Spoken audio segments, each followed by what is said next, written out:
Dan kembali terjadi, tekanan pada emas tidak terlalu dalam dan bahkan cenderung kembali rebound dan bahkan ditutup dengan zona level yang relatif lebih tinggi dari hari sebelumnya.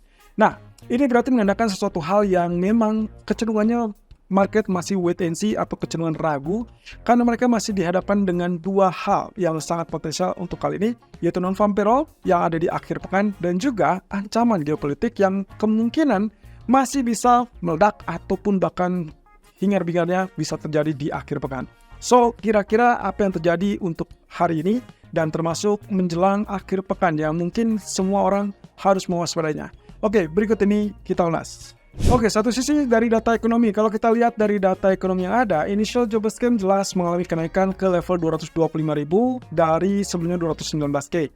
Well, saya tidak surprise karena kemarin juga kita sudah bahas. Karena range pergerakan ataupun range data dari initial jobless claim sendiri dalam 1-2 bulan terakhir kecenderungannya berada di teritori yang sama, 215 sampai 230.000.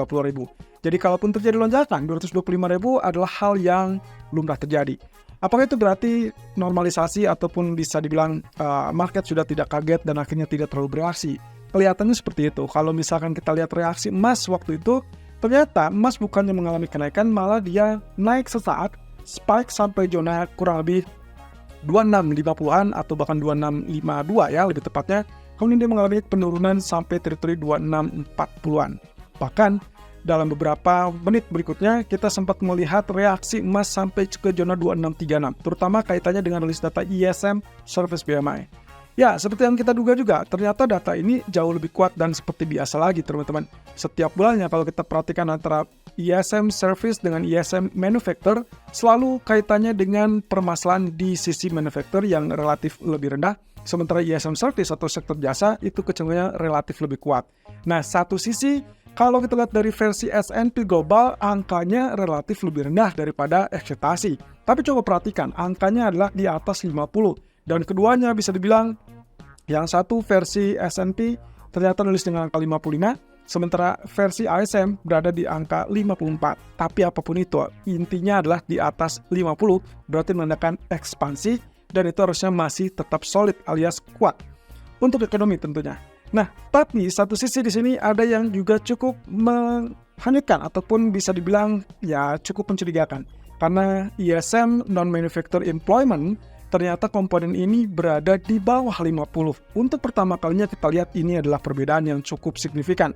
Artinya angka di 48 atau di bawah 50 ini mencerminkan sesuatu memang sedang terjadi pada pasar tenaga kerja Amerika dan itu berarti menandakan tidak baik-baik saja. Well, setidaknya mungkin tunjukkan dengan data initial jobless claim sebelumnya. Jadi kalau misalkan seperti ini, kelihatannya non-farm payroll akan sedikit berimbang ya, antara peluang untuk mengalami kenaikan atau justru peluang mengalami penurunan. Di sisi lain, bisa jadi ini adalah indikasi untuk unemployment rate nanti malam. Wah, apapun itu teman-teman, data ini akan menunjukkan hal yang bisa dibilang pertimbangan untuk selanjutnya ke pertemuan FOMC di tanggal 6 dan 7 November mendatang.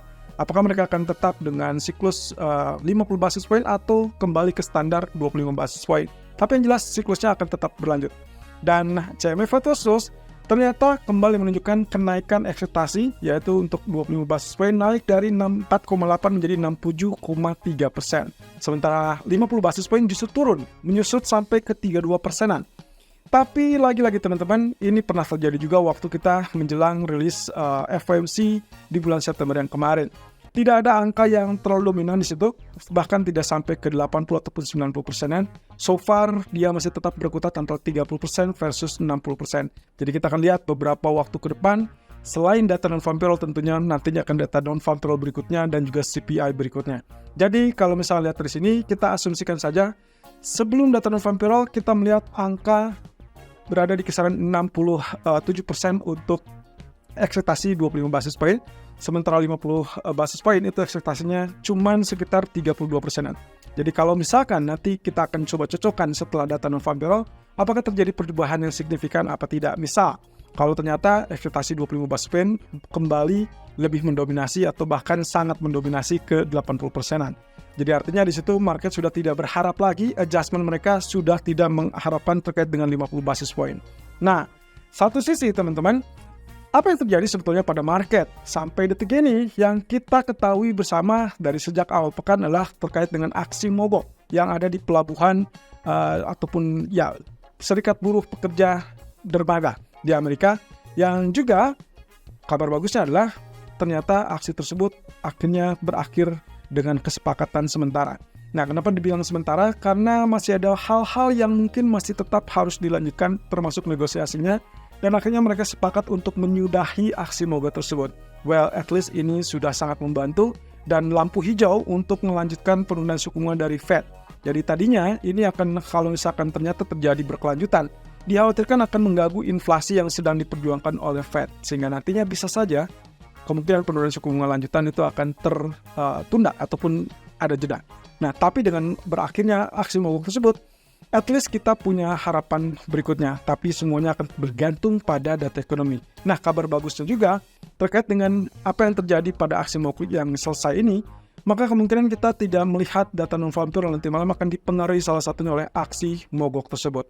Di lain sisi, faktor geopolitik masih tetap dominan untuk sepanjang minggu ini sejak akhir pekan lalu. Ya, catatannya teman-teman, saya menghimbau kepada Anda semua, kalaupun apapun yang terjadi sampai nanti saat rilis data non-farm payroll, kalaupun yang terjadi nanti setelah non-farm payroll, maka saya harapkan Anda tidak terlalu tergesa-gesa untuk menyimpulkan data karena ada kekhawatiran risiko geopolitik yang meningkat di akhir pekan. Ini flashback dengan apa yang terjadi di minggu lalu, karena hal tersebut terjadi saat market tutup kurang lebih di hari Sabtu, tapi gejalanya itu sudah dimulai sejak hari Jumat malam. Jadi tolong perhatikan dan waspadai kemungkinan akan terjadi pengulangan. Apalagi rumornya kemungkinan Iran akan berusaha untuk reaksinya tidak terlalu berlebihan, tapi juga mereka menanti karena kabarnya Israel akan melakukan serangan balasan. Dan menurut media Israel ataupun bahkan Sky News Arabia mengatakan bahwa Israel kemungkinan akan melakukan serangan tersebut dalam waktu beberapa hari ke depan. Ya, saya menghitung ini udah hari kedua, jadi kita akan tunggu sampai nanti malam. Kalau memang tidak ada, ya berarti selamat dan akhirnya kita fokus kembali kepada data ekonomi. Tapi bukan mustahil, 19.30 kita akan fokus dulu dengan data ekonomi sebelum akhirnya di malam hari di atas jam 9 malam mungkin akan fokus dengan apa yang terjadi pada geopolitik. Nah, Jepang, satu sisi, mereka menargetkan untuk mendukung ataupun memberikan stimulus lebih tepatnya untuk rumah tangga yang berpenghasilan rendah. Ini yang cukup menarik. Kalau kita lihat flashback dalam kurun waktu 1 minggu terakhir, kita sempat dikejutkan dengan pernyataan dari Perdana Menteri Jepang yang baru, Ishiba, yang mengatakan kontradiksi dari apa yang disampaikan waktu sedang terjadi pemilihan. Ya, Ishiba jelas-jelas mengatakan di waktu pemilihan tersebut bahwa dia akan mendukung kenaikan suku bunga dari BOJ. Kemudian ternyata beberapa hari kemarin kita sudah lihat juga dan dengar Ishiba justru mengatakan belum saatnya untuk melakukan kenaikan suku bunga. Jadi artinya di sini ada kontradiksi ataupun berlawanan. Nah, itulah sebabnya kenapa USD Japanese mengalami kenaikan alias yen-nya melemah terhadap US dollar. Di lain sisi, ternyata dia sedang menyusun strategi paket ekonomi namanya yang bisa dibilang inilah stimulus untuk meredam gejolak di pasar. Jadi kalau misalnya kita simpulkan teman-teman, at least yang saya baca adalah begini.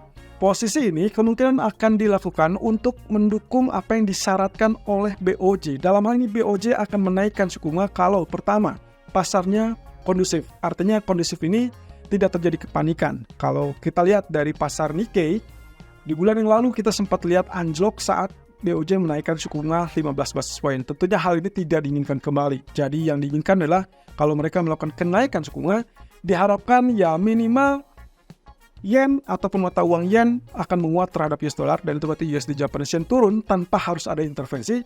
Yang kedua, Nikkei ataupun indeks sahamnya tetap berada di jalur positif. Nah, sementara apa yang terjadi di bulan Agustus yang lalu adalah keduanya mengalami penurunan. Artinya USD Japanese-nya turun, ya artinya yen-nya menguat terhadap US dollar, tapi Nikkei-nya sayangnya dia amblas. Nah, itu pula yang kemungkinan akan dicegah dan coba dilakukan oleh pemerintah Jepang. Dalam hal ini, berarti akan ada sinkronisasi sebetulnya di sini kebijakan dari fiskal ataupun kebijakan dari pemerintah guna mendukung potensi kenaikan suku bunga lebih lanjut dari BOJ. So, skenarionya menurut saya akan seperti ini. Ketika mereka memberikan stimulus lebih lanjut ataupun lebih banyak lagi, maka yang diharapkan adalah adanya aktivitas ekonomi yang itu salah satunya adalah didukung dari daya beli yang coba ditingkatkan dari ekonomi ataupun rumah tangga yang berpenghasilan rendah. Nah, setelah itu nantinya tingkat pertumbuhan ataupun permintaan itu, ataupun tingkat belanja ataupun tingkat konsumsi yang meningkat karena ada kenaikan upah dan lain-lain, maka nantinya inflasi akan naik dengan sendirinya, dan itulah yang disyaratkan oleh BOJ.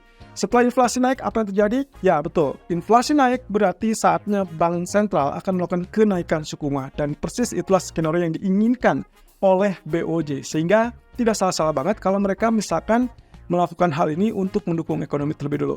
Dampaknya nantinya tentunya akan berada di sisi yang sangat ideal, yaitu pertama, USD Japanese Yen turun, artinya yen menguat terhadap US dollar, dan Nikkei, indeks saham Nikkei terutama, itu akan mengalami kenaikan karena faktor stimulus tadi atau daya beli konsumen ditingkatkan.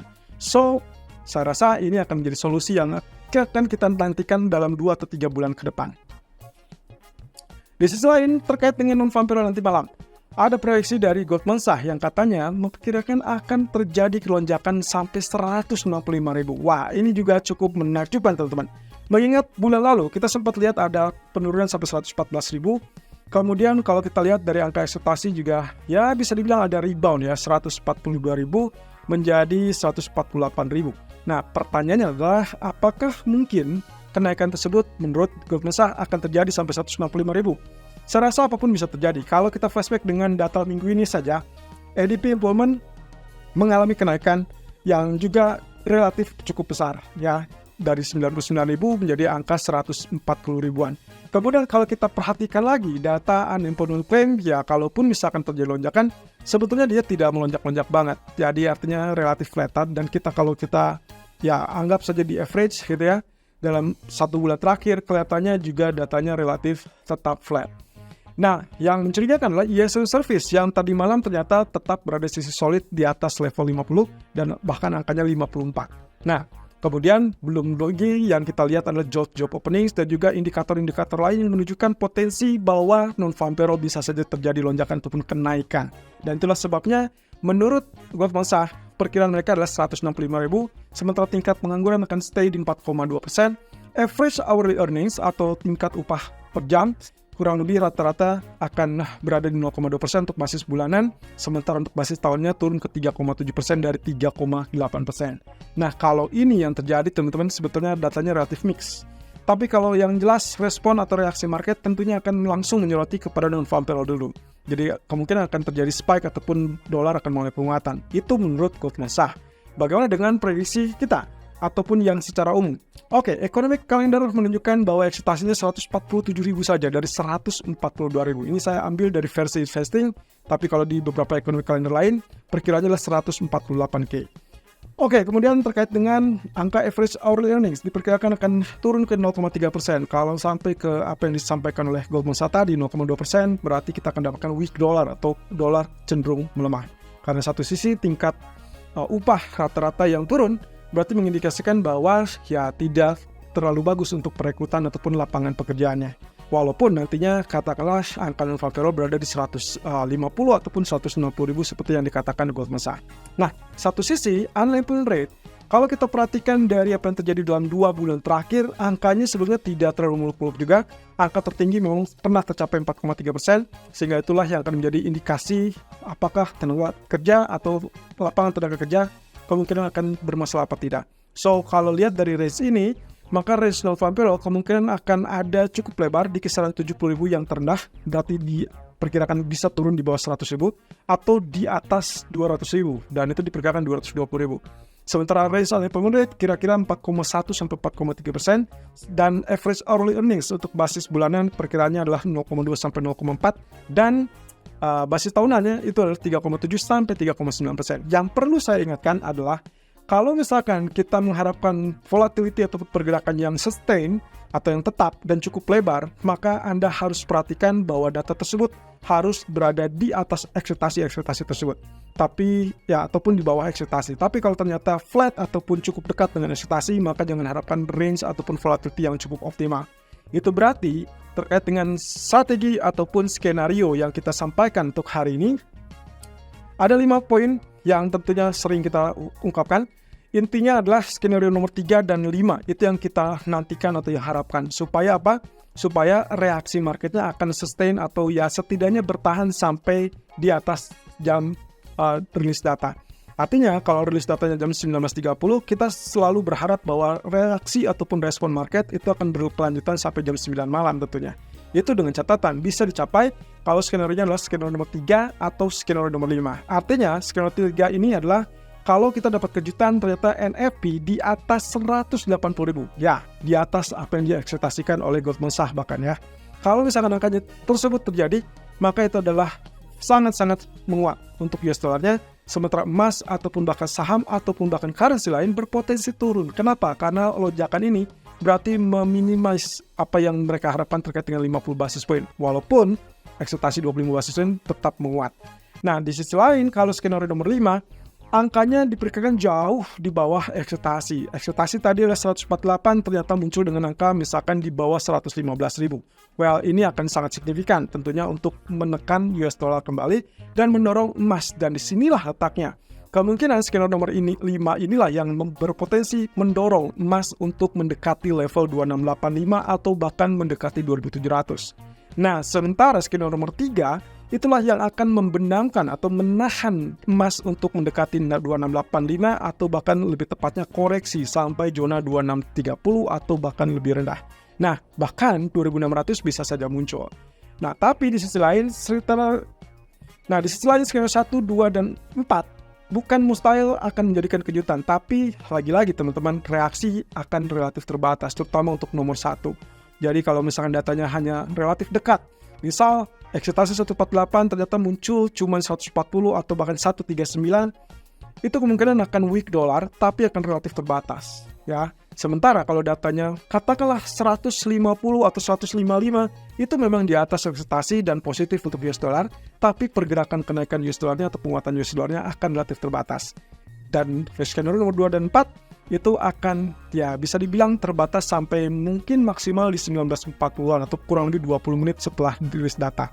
Nah, pertanyaannya adalah bagaimana dengan nasib berikutnya, karena kita dihantui juga oleh potensi dari risiko geopolitik. So, saran saya waspadai kalau misalkan ternyata datanya cuma di skenario 1, 2, ataupun bahkan 4, jangan terlalu bertahan pada prinsip data tadi. Karena kemungkinan reaksi market akan langsung pudar, persis dengan apa yang terjadi di waktu hari Rabu saat rilis data ADP, karena market kemudian langsung fokus kepada risiko geopolitik. Tapi kalau ternyata risiko tersebut ternyata datanya muncul dengan skenario 3 ataupun 5, maka mungkin geopolitik akan sedikit berkurang ekspektasinya ataupun efeknya, dan bahkan market bisa saja melanjutkan respon tersebut sampai at least jam 9 malam. Nah, tapi tetap saran saya, di atas jam 9 malam Anda harus aware dan semua clear out, karena kemungkinan potensinya akan berbalik langsung kepada respon geopolitik. Resikonya terlalu besar, walaupun kita tidak bisa memastikan apakah itu akan terjadi atau tidak. So, dari grafik kita akan coba kupas di live streaming sore nanti.